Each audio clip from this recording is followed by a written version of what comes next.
پیر رومی مرشد روشن ضمیر، کاروان عشق و مستی را امیر. پیر رومی مرشد روشن ضمیر، کاروان عشق و مستی را امیر. منزلش برتر ز ماه و آفتاب، خیمه را از کهکشان سازد طناب. نور قرآن در میان سینه‌اش، جام جم شرمنده از آئینه‌اش. یہ وہ شاہکار مصرے ہیں، یہ وہ بامانی کلمات یا الفاظ ہیں جو اقبال نے، علامہ محمد اقبال جیسی ہستی نے مولانا جلال الدین رومی کے بارے میں فرمائے تھے۔ بلا شک و تردید اگر مولانا جلال الدین رومی کے افکار کی آبیاری نہ ہوتی، یا ہم یوں کہہ سکتے ہیں کہ مولانا جلال الدین رومی نہ ہوتے، تو اقبال آج، اقبال بلند اقبال جس مقام اور مرتبے پہ ہیں، عشق کی جو کیفیت ان کے ہاں ہے، ان کے ہاں جو لہجہ اور جو زبان ہے اور جو افکار ہیں، شاید اس میں یہ رنگ اور یہ خوبصورتی نہ ہوتی جو آج ہم دیکھ رہے ہیں۔ اقبال جو سارے عالم پر بلا شبہ چھایا ہوا ہے اپنے افکار کے توسط سے، وہ دراصل مولانا جلال الدین رومی کی فکر کی مرہون منت ہے۔ لیکن یہ کہنا بھی تو بجا ہے کہ کیا زیرک نگاہ پائی تھی اس ہستی نے، علامہ اقبال نے، کہ صدیوں بعد اپنے لیے مرشد چنتے ہیں انہیں، یعنی مولانا جلال الدین رومی کو، کئی سو سال کا فاصلہ، لیکن اس زیرک ہستی نے، اس زیرک شخصیت نے انہیں اپنا مرشد چنا اور خود کو انہیں پیر رومی کہا اور خود کو مرید ہندی کے طور پہ اس کے آگے، اس کے سامنے زانوئے تلمذ پیش کرنے کے لیے افتخار سمجھا، اس کو اپنے لیے فخر کا معیار سمجھا۔ ہم دیکھتے ہیں کہ ایسی ہستیاں، اقبال جیسی ہستیاں بلا شک ہزاروں سال نرگس اپنی بے نوری پہ روتی ہے۔ ایسی ہستیوں کا پیدا ہونا صدیوں کے بعد کا سلسلہ ہے۔ فارسی شاعری کی روایت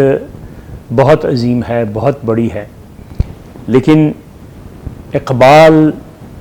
کا وجود فارسی شعر و ادب میں، اردو میں ان کا مقام اپنی جگہ، اردو میں بھی اقبال ہی کا دور ابھی تک چل رہا ہے۔ لیکن بڑی بات یہ ہے کہ فارسی جیسے عظیم روایت، عظیم شعری روایت، جہاں فردوسی موجود ہے،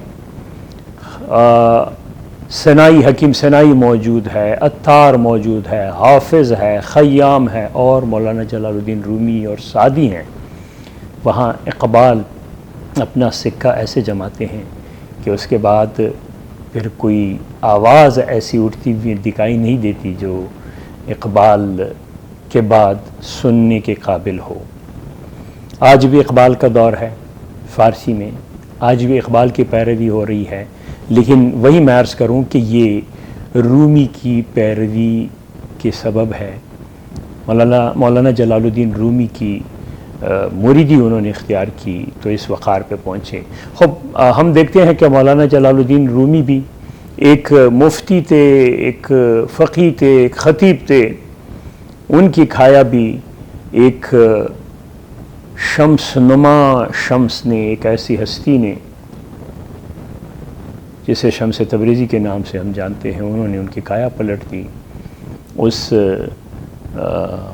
ملا کو مولوی بنا دیا، اس صرف نو میں گھرے ہوئے آدمی کو عشق روایت کا امین بنا دیا، جن کے حوالے سے رومی فرماتے ہیں کہ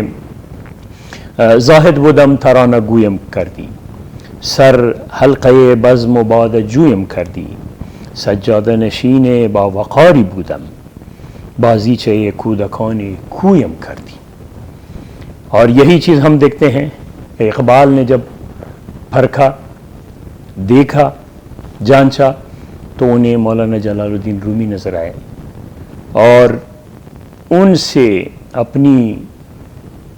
جو خاک تھی ان سے کیمیا کرنے کا ہنر سیکھا، بلکہ اقبال کی خاک کو کیمیا میں بدل دیا رومی نے، جن کے بارے میں خود اقبال نے فرمایا ہے کہ پیر رومی خاک را اکسیر کر، یا ان کا کہنا کہ اسی کے فیض سے میری نگاہ ہے روشن، اسی کے فیض سے میرے صبح میں ہے جے ہوں، ان کے صبح میں جے ہوں کا آنا مولانا جلال الدین رومی کی پیروی ہے۔ مولانا یعنی انہیں بھی ایک شمس ملا جس نے اقبال کو بلند اقبال کیا، اور ہم دیکھتے ہیں کہ کتنے واشگاف الفاظ میں اقبال اپنے آپ کو اس عہد کا رومی کہتے ہیں۔ وہ وظیفہ، وہ مقام، وہ منصب جو رومی کے پاس تھا، ان کا خود کو جانشین سمجھتے ہیں اور فرماتے ہیں کہ چرومی در حرم دادم ازان من، ازو آموختم اسرار جان من، بدور فتنہ عصر کہن، بدور فتنہ عصر روان من۔ تو اقبال کے ہاں ہم دیکھتے ہیں رومی کی روایت، رومی کا وجود، رومی کا اظہار، رومی کا پیرایا، رومی کی تراکیب، رومی کے اصطلاحات، حتیٰ رومی کے موضوعات زندہ و پائندہ ہے، آپس میں باہم چل رہے ہیں، ایک دوسرے میں گھل مل کے چل رہے ہیں۔ ہم اقبال کی کتابوں میں جا بجا دیکھتے ہیں کہ اقبال کچھ کہہ رہے ہیں، فوراً رومی کا مصرع بیچ میں چست کر دیتے ہیں۔ کبھی کبھی تو پتہ نہیں چلتا، اگر کوئی علامت نہ ہو، علم ہی نہیں ہوتا کہ یہ رومی کا مصرع ہے یا اقبال کا ہے۔ جہاں بھی نکتہ اڑ جاتا ہے، جہاں بھی سوال اٹھتا ہے، فوراً رومی کی طرف رجوع کرتے ہیں اور وہاں سے جواب پاتے ہیں۔ اور ان کی محبت رومی کے ساتھ آپ دیکھیں کہ ان کو کتنے ناموں سے اپنے اشعار میں یاد کرتے ہیں، یعنی خود لفظ رومی تقریباً 54 مرتبہ انہوں نے اس لفظ کو استعمال کیا ہے مختلف مصروں میں، شعروں میں، اور اس کے علاوہ انہیں پیر روم، پیر حق سرشت، پیر می فروش، پیر عجم، مولانا جلال اور مرشد روم جیسے القابات سے یاد کیا ہے۔ محبت میں جہاں جو لقب انہیں بھایا، اچھا لگا، اس کو اپنے اس محبوب سے جوڑ دیا۔ ہم دیکھتے ہیں کہ اقبال کے ہاں شعور، بیداری، مستی، سوز درون، یہ ساری چیزیں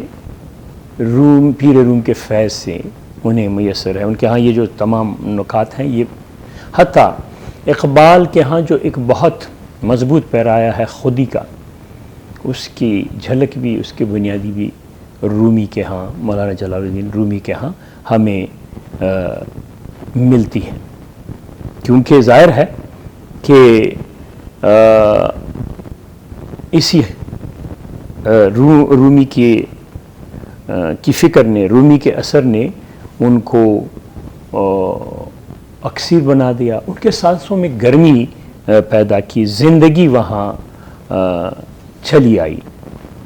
اور انہوں نے فرمایا کہ از نئے آن نئی نوائے پاک ذات، باز شوری در نہاد من فتات۔ اس نئے نوا، نئے آپ کے علم میں ہے کہ رومی کے ہاں ایک ایسی اصطلاح ہے کہ جس کے بعد ان کی پیروی میں شاید ہی کوئی صوفی شاعر یا کوئی عظیم ہمارے شعراء ہیں جو ہیں تمام زبانوں میں، اردو کے علاوہ بھی ہمارے بر صغیر کی زبانیں، خصوصاً ہم پاکستان کی جو ہماری پاکستانی زبانیں ہیں، ان میں وہ اثر مثنوی کی نئے کا اثر یا نئے کی آواز وہاں نہ ہو۔ تو یہ سارا رنگ ہم دیکھتے ہیں۔ اچھا، دوسری چیز ہم دیکھتے ہیں کہ اقبال کے ہاں ان کی کتابیں جب ہم دیکھتے ہیں وہ تو میں نے عرض کیا کہ جا بجا ان کے مصرے، ان کے شعر ہم دیکھتے ہیں جاوید نامہ میں تو باقاعدہ گفتگو میں اقبال شعر فرماتے ہیں، سوال فرماتے ہیں تو جواب میں رومی کے ہی مصروں میں جواب رومی کے مصروں میں ہی پیش کرتے ہیں۔ یہ بھی تو دسترس ہے، یہ بھی تو کمال ہے کہ اس معیار کی شاعری جو رومی نے کی ہے، اسی معیار کے شعر اقبال کہتے ہیں جس میں سوال ہوتا ہے اور جواب رومی کے مصروں میں ہے۔ انہی کی رہبری میں، انہی کی انگلی پکڑتے ہوئے آگے وہ عالم ارواح کی سیر پہ نکلتے ہیں اور کیسی کیسی ہستیوں سے ان کی ملاقات ہوتی ہے اور ان کا جو تعارف کراتے ہیں رومی کی زبانیں، یہ اقبال ہی کا خاصہ ہے۔ دوسری طرف ہم دیکھتے ہیں کہ اقبال کی کتابوں میں ابتدائی شکل رومی کے مصروں سے ہے، رومی کے شعروں سے ہے، خصوصاً یہ جو رومی کی غزل ہے، دی شیخ با چراغ ہمی گشت گرد شهر کز دی و داد ملولمو انسانم آرزوست زن رهروان سست عناصر دلم گرفت شیر خدا و رستم دستانم آرزو۔ اور یہ ہم دیکھتے ہیں کہ اقبال کے کلام میں پیام مشرق میں بھی ابتدائی شکل میں یہ موجود ہے اور آگے بھی اس کو ہم انہی مصروں کو ہم پاتے ہیں اقبال کے ہاں، اور اندازہ ہوتا ہے کہ کتنی وابستگی تھی رومی کے ساتھ اقبال کی۔ جہاں ہم دیکھتے ہیں کہ اقبال کو سوال درپیش ہوتے ہیں، اقبال کے پاس جواب کے لیے جستجو اور تلاش کی بے چینی ہوتی ہے، وہاں رومی کی روح امنڈ آتی ہے، نظر آتی ہے، اور وہاں ہم دیکھتے ہیں جاوید نامہ میں بھی یہی ہم دیکھ رہے ہیں کہ دی شیخ با چراغ ہمی گشت گرد شهر کز دام و دد ملولمو انسانم آرزوست، یہی نکات وہاں بھی ہم دیکھتے ہیں کہ اقبال رومی کی زبانی ان نکات کو بیان کرتے ہیں، پیش کرتے ہیں۔ ہم دیکھتے ہیں ان کے اقبال کے ہاں جو ایک فضا ہے، سوالوں کا ایک تسلسل ہے، ایک سلسلہ ہے، رومی ان کے جواب میں گویا ہوتے ہیں۔ مثلا یہی گفتم کی آفت می نشود جست این ما گفتان کی آفت می نشود آنم آرزوست، یہ صورت ہم دیکھتے ہیں کتنے میں مولانا کی روح جلوہ گر ہوتی ہے۔ تو ان کی توصیف میں اقبال یوں گویا ہوتے ہیں جو رومی کے تعارف کا ایک بلا شبہ الہامی پیرایا ہے، الہامی پیرایا۔ موج مضطر خفت بر سنجاب آب شد افق تار از زیان آفتاب از متا اشپاره‌ای دزدید شام کوکبی چون شاهدی بالای بام روح رومی پرده ها را بردرید، روح رومی پرده ها را بردرید از پس کوه پاره‌ای آمد پدید طلعتش رخشنده مثل آفتاب، طلعتش رخشنده مثل آفتاب شیب او فرخنده چون عهد شباب پیکری روشن ز نور سرمدی در سراپایش سرور سرمدی بر لب او سر پنهان وجود بندهای حرف و صوت از خود گشود حرف او آینه‌ای آویخته علم با سوز درون آمیخته۔ اب یہ تصویر، یہ تعارف اقبال جب رومی کا کراتے ہیں تو اس سے اندازہ لگایا جا سکتا ہے کہ اقبال کی نظر میں رومی کا مرتبہ، رومی کا مقام، رومی کی شخصیت اور وہ فیض جو اقبال رومی سے پاتے ہیں وہ کس عروج پہ ہیں۔ اچھا، یہ سوالات کا سلسلہ چل نکلتا ہے کہ اور ہم دیکھتے ہیں کہ پہلا سوال ہی موجود اور ناموجود کے ضمن میں ہوتا ہے۔ گفتمش موجود و ناموجود چیست، معنی محمود و نامحمود چیست، گفت موجود آن که میخواهد نمود، آشکارایی تقاضای وجود، زندگی خود را بخیش آراستن۔ اور یوں ہم دیکھتے ہیں کہ یہ سلسلہ پھر آگے بڑھتا ہے اور گفتگو چل رہی ہوتی ہے۔ اچھا، ہم جب اقبال کی شاعری کا، اقبال کی کتابوں کا، اقبال کے مصروں کا مطالعہ کرتے ہیں بلکہ اس گلشن میں اترتے ہیں اور سیر کرتے ہیں، دیکھتے ہیں، تو جا بجا ہمیں رومی کے ساتھ ساتھ اقبال چلتے ہوئے نظر آتے ہیں۔ کہیں رومی آگے بڑھ رہا ہے، اقبال پیچھے پیچھے ہیں، کہیں رومی سامنے ہے، بیٹھے ہوئے ہیں، ایسا لگتا ہے جیسے فضا ہے، باغ ہے، یہ سبزہ ہے، پانی بہہ رہا ہے اور بیٹھے ہوئے ہیں استاد اور شاگرد یا پیر اور مرید، سوالات کا سلسلہ ہے۔ زندہ رود میں ہم دیکھتے ہیں کہ حوران بہشتی کی فرمائش پر جو جان گداز غزل فرماتے ہیں، "بے آدمی نہ رسیدی خدا چمی جوئی، ز خود گریختئی آشنا چمی جوئی، دگر به شاخ گل آویز و آب و نم درکش، پرید رنگ ز باد صبا چمی جوئی"۔ اور آگے جو آخری بیت میں جاؤں کہ "قلندریم و کرامات ما جہان بینیست، ز ما نگاہ طلب کیمیا چمی جوئی"۔ یہ وہ نکات ہیں جو اقبال کی روح میں بے چینی کا باعث بنتے ہیں اور اقبال کو رومی وار یا رومی گونے، رومی جیسا بناتے ہیں۔ اور بلا مبالغہ اقبال جو آواز اس وقت اٹھاتے ہیں، اقبال کے جو مصرے ہیں، اقبال کے جو تراکیب ہیں، اقبال کی جو شاعری کا آہنگ ہے، وہ رومی کی شاعری کے معیار اور مرتبے کا ہے۔ میں ذمہ داری سے یہ بات کر رہا ہوں کہ جو مقام اور جو معیار ہے، کہیں کہیں تو اقبال، ہمارے پاس بڑی مثالیں ہیں، ایسا کچھ کہہ جاتے ہیں کہ وہ اس سے پہلے ہمیں کہیں نظر نہیں آتا، حتیٰ رومی کے ہاں بھی، خصوصاً ان کے اسرار و رموز میں ہم ایسے حصے دیکھتے ہیں، ایسے نکات دیکھتے ہیں۔ میں دعوے سے یہ کہوں گا کہ حضرت امام حسین علیہ السلام کے حوالے سے جو انہوں نے فرمایا ہے اپنی مثنوی میں، کیا پوری فارسی شاعری کی روایت میں اتنے مضبوط حوالے ہیں؟ کیا حضرت فاطمہ زہرا کے حوالے سے جو انہوں نے فرمایا ہے، کیا پوری فارسی شاعری میں اتنے مضبوط حوالے ہمیں مل سکتے ہیں؟ یہ فیض ہے اس پیر رومی کا جس کو اقبال نے انتخاب کیا اور اس کی پیروی میں، اس کی رہنمائی میں سفر کرتے کرتے آگے بڑھے اور ان بلندیوں پہ پہنچے جن پہ آج ہم اقبال کو دیکھ رہے ہیں۔ مثلاً اقبال کے ہاں ہم دیکھتے ہیں کہ ارمغان اعجاز میں رومی کے عنوان سے ان کا کلام باقاعدہ رومی، جلال اور گویٹھے، اس طرح جلال گویٹھے اور اس طرح کی گفتگو ہم دیکھتے ہیں کہ ان کے کلام میں ہے، رومی کا بار بار ذکر کرتے ہیں۔ اور ان کے ہاں دوسرا پہلو جب ہم دیکھتے ہیں تو وہ یہ ہے کہ ایک فکر جو اقبال کے ہاں امید، یقین، جد و جہد، عمل پیہم کی صورت میں نظر آتا ہے، اس کی جھلک بھی اقبال کی شاعری میں جو ہے وہ بھی رومی کے توسط سے ہمیں ملتا ہے۔ رومی ہی کے ہاں یہ رنگ، یہ روایت، یہ صورتیں نظر آتی ہیں جنہیں ہم اقبال کی شاعری میں پاتے ہیں۔ اقبال اس نقطے کے پہ بھی پہنچے رومی کے توسط سے کہ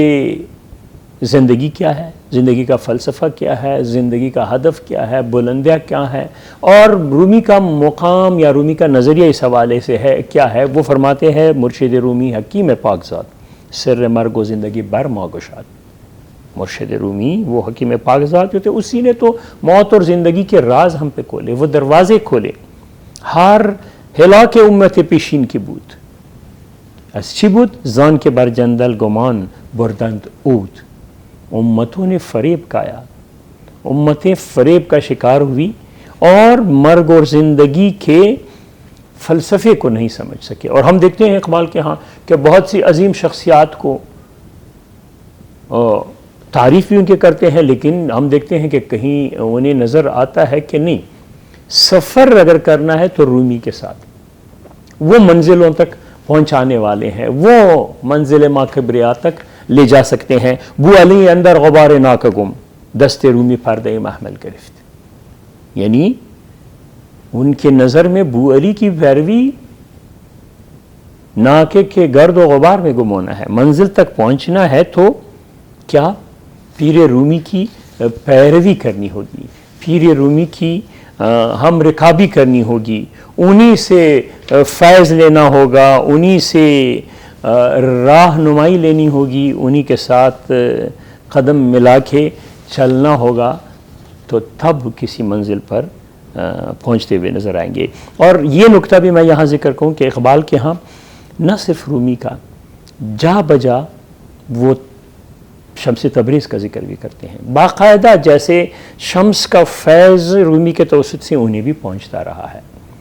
یہ خود ایک موضوع ہے, اقبال اور شمس پہ گفتگو ہو سکتی ہے, لیکن میں اس شعر پہ ہی اپنی گفتگو ختم کروں گا کہ مرا بنگر کے در ہندوستان دیگر نمی بینی برہمن زادہ یہ رمز آشنائی روم و تبریز است. اب روم اور تبریز کی اصطلاح یعنی برہمن زادہ جو رمز آشنا ہے روم و تبریز کا, مراد یہی ہے کہ شمس تبریزی اور جلال الدین رومی سے دونوں سے فیض حاصل کرتے ہیں. بہت شکریہ.